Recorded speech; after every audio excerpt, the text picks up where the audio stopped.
Ang botohan po ng Kamara, lalo na sa plenaryo sa impeachment case laban kay Vice President Sara Duterte, sisimulan na po ngayong araw. Ang House Justice Panel naman sinabi na ang mga kongresistang Duterte ay maaari daw pong makilahok sa debate. Kaugnay niyan may nagkalapang report si Bombo Isa Cotoner. Nakatakdang simulan ngayong araw, Mayo 11 ng House of Representatives ang plenary deliberations at botohan sa Articles of Impeachment laban kay Vice President Sara Duterte. Ayon yan kay House Committee on Justice Chairperson Representative Jervil Luistro. Sinabi ni Luistro na handa niyang depensahan sa plenaryo ang findings ng Justice Committee at ang mga ebidensyang naging basihan ng committee report. Ngunit hindi umano niya pinangungunahan kung sino sa mga kongresista ang boboto na pabor o laban sa impeachment. Ayon sa kanya, inaasahan ng matinding debate at mga tanong kaugnay sa constitutionality at pagbubusisi sa mga ebidensya bago ang botohan. Ipinaliwanag din ni Luistro na nominal voting ang gagamitin sa plenaryo kung saan tatawagin isa-isa mga mambabatas upang bumoto ng yes or no. Kailangan ng hindi bababa sa 106 na boto mula sa 318 na miyembro ng Kamara upang maipaidala sa Senado ang Articles of Impeachment para sa paglilitis. Kaugnay niyan, pakinggan natin ang tinig ni Representative Jervil Luistro, ang chairperson ng House Committee on Justice. My focus only is to defend the findings of probable cause of the Justice Committee. As to who will be voting to affirm the same, we're leaving that up to the exclusive judgment of the members of the House of Representatives. We will be given the opportunity to defend the committee report, no? To defend the findings of probable cause, to defend the articles of impeachment. We will anticipate that there will be debate in as far as our findings of probable cause is concerned. Pwede rin natin i-anticipate the proceeding that we had in the Justice Committee might be questioned by some of the members of the House. But we will be responding to all the questions of the House members. And after the debate, we can look forward to the plenary vote. The vote will be nominal. Kabilang sa mga tatalakaying reklamo laban kay Duterte, ang umano'y maling paggamit ng 612.5 million na confidential funds ng Office of the Vice President at Department of Education, issue sa Statement of Liabilities and Net Worth at mga bank transactions na inuulat ng Anti-Money Laundering Council. Umano'y pamimigay ng cash envelope sa mga opisyal ng DepEd at ang pagbabanta na pahayag niya laban kina Pangulong Ferdinand Marcos Jr., First Lady Liza Araneta Marcos at ating Speaker Ferdinand Martin Romualdez. Nilinaw rin ni Luistro na maaari pa ring makilahok sa plenary debates maging ang mga miyembro ng pamilya ng Duterte na kasalukuyan na nasa Kamara. Kabilang dito sina Davao City Representative Paulo Duterte, Davao City Representative Omar Vincent Sangcola Duterte at Harold Duterte. Ayon kay Luistro, lahat ng kongresista ay bibigyan ng pagkakataong makapagtanong at makilahok sa interpellation matapos ang sponsorship speech ng Justice Committee. Sinabi rin niya na mas mainam na gamitin ng mga nais kumontra sa findings ng committee ang interpellation upang marinig ng publiko ang kanilang mga argumento at agad itong masagot ng Justice Committee. Dagdag pa niya, nakadepende sa Rules Committee kung papayagan ng bawat mambabatas na magpaliwanag ng kani-kanilang boto dahil maaaring marami ang nais magsalita sa plenaryo.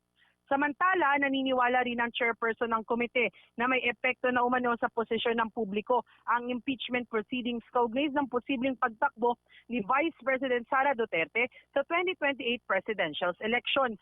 Ayon sa kanya, malaki ang impluwensya ng mga ebidensyang inilatag sa pagtingin ng mga Pilipino kung susuportahan pa nila ang Vice Presidente sa hinaharap. Matatanda ang una nang inihayag ni Duterte ang balak nitong tumakbo sa pagkapangulo sa 2028 sa gitna ng kinakaharap nitong impeachment complaints. Gayunman, sinabi ni Luistro na ang magiging resulta ng plenary deliberations at posibleng impeachment trial sa Senado ay maaaring makaapekto sa magiging desisyon ng mga botante sa susunod na halalan.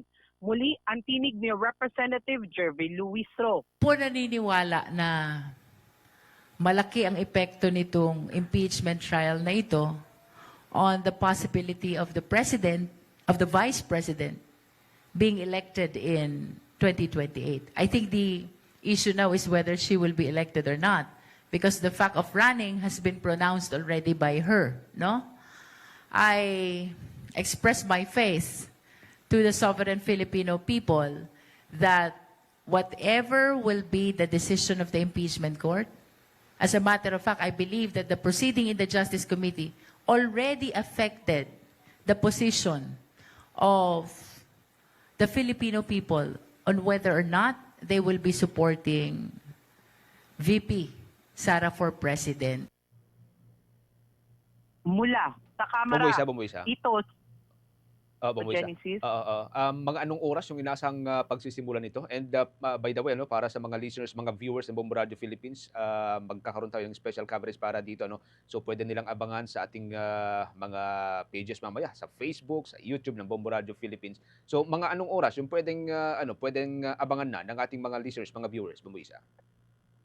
Bombo Genesis, Bombo Ever, bagaman alas 3 pa ng hapon itong magiging pagsisimula nga itong deliberation sa plenaryo ng Kamara, hinggil nga dito sa impeachment complaints laban kay Vice President Sara Duterte, may mga activities na, may mga pagkikilos na rin bago ito magsimula. Katulad na lamang mamayang umaga, kasama ang Kilusang Mayo 1, Bagong Alyansang Makabayan, and other organizations ay magkakaroon sila ng protest doon sa harapan ng House of Representatives, kasabay nga nitong pagsisimula rin ng deliberations ng plenaryo ng Kamara.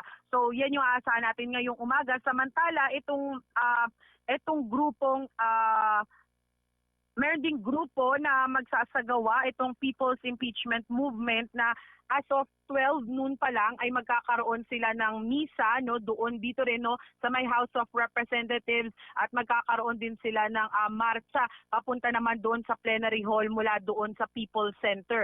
So yan yung mga aktibidad na aantabayanan din natin, Bombo Genesis, dahil titignan din natin talaga kung ano yung mga iginigiit o yung mga isinisigaw ng mga iba't ibang grupo kasabay nga nitong pagdedesisyon ng Kamara para dito sa impeachment complaints laban kay Vice President Sara Duterte, Bombo Genesis. Salamat, Bumbuisa. Inuulit po natin sa mga listeners, mga viewers natin, abangan ho ninyo mga kaumbong, mga before mag-alas 3 ng hapon ay mag-special coverage muli tayo para ho dito sa inasahang deliberasyon ng Kamara de Representatives. Maraming salamat, Bumbuisa. Mula sa Kamara, ito si Bombo Isa Cotoner, and this is Bombo Radio Philippines, the number one and most trusted source of news and information. Basta Radio Bombo. For the most trusted source of news and information, visit our website at www.bomboradio.com. Follow us on Bombo Radio mobile app, Facebook, YouTube, TikTok, and X, formerly Twitter. Like, share, and stay connected. Anytime, anywhere.